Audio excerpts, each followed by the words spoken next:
From the beginning, there were a few who expressed public skepticism. Might this be a misunderstanding? Bubba Wallace, who never produced pictures of the noose, had a message for anyone who questioned his story. They were stupid and they were racist. What would you say to those people who are doubting that this even happened or that it's true?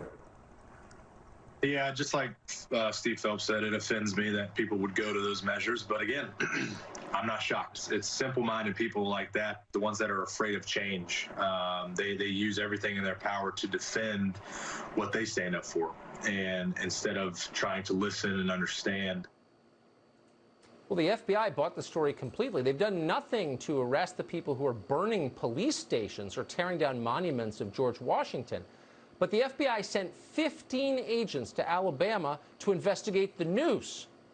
And after days of investigation, they discovered the noose was, in fact, a rope with a loop used by work crews to pull down a garage door. One of these nooses was present in every garage at Talladega.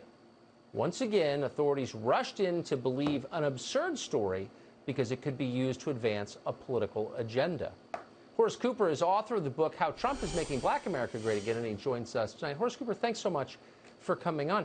I'm amazed most of all by the response from the authorities, the people in positions of power in law enforcement, in politics.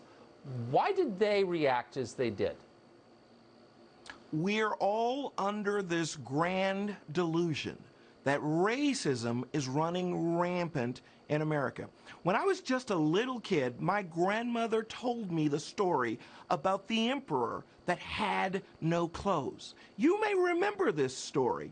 As my grandmother ended the story, she explained the emperor was walking around, as she said, buck naked. And finally, a little kid said what everyone saw, knew to be true, but was denying. Well, I've got my own truth bomb. America isn't a racist country.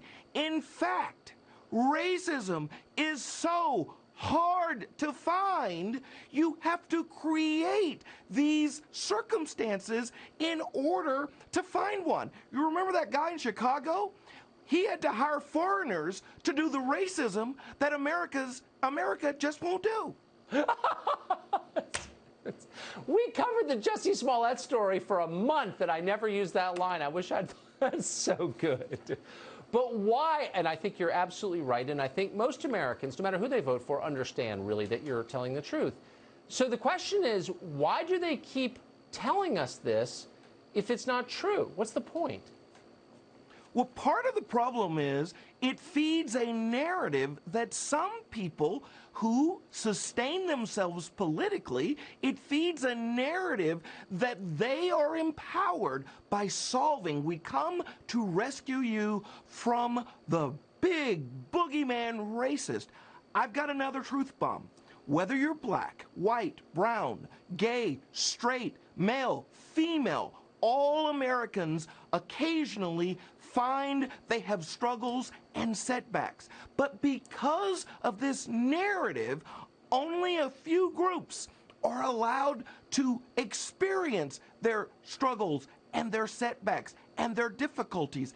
But what that has done is it has divided the rest of America. The rest of America who has a difficulty, who has a struggle. It's not racism. It's not bigotry. America is an amazing place. But as our economy has changed, our elites haven't responded to those changes, and they tell poor people, mostly white, too bad for you. Because those people don't vote for them. They're never calling the residents of Santa Monica or Cambridge, Mass racist because they're reliable voters. Horace Cooper, that was great. Thank you so much for coming on tonight. I appreciate it. Thank you.